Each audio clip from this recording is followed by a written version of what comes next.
So today's video, magpaparehistro tayo ng motor natin. So may mga nabago sistema si LTO.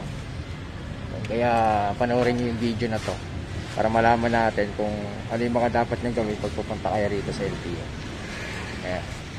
Siyempre magpapa-emission test kayo, bibili kayo insurance, tapos papacheck yung motor nyo.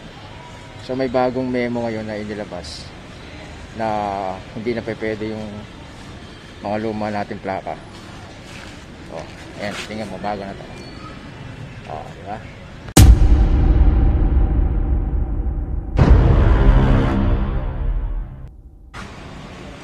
So nandito tayo ngayon sa labas ng sa gilid lang ng LTO to. Ayan, mga emission test to. Mga emission yan. Ayan, insurance nandito din.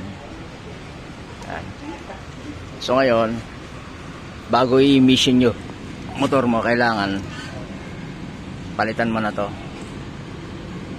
So sa ngayon meron naman temporary dito na nilaminate lang nila. Yun na yung ilalagay dito. Kasi ayaw na nila tong emission test kapag ito pa rin yung nandito. So yung mga bagong plate number na kasi na yan, mga kasing laki ng mga bagong plate number. Bagay yung plate number. Yeah. So wala tayong magawa kundi magpalit, baklasin, tapos papalitan ng bago.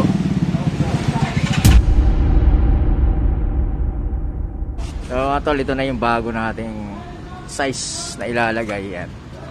So ito tinanggal na natin yung lumang size kasi ito ng plate number. Sayang, di ba? Ayan. Halos lahat nagbabago yan. Tingnan mo si kuya pa. Kasama sa vlog natin to. Ayan.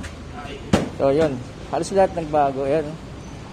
Tanggal na rin sila ng plaka. Ayan, tingnan mo, MB file na. Ayan, so lahat bago yan i-emission, kailangan nakaganyan na.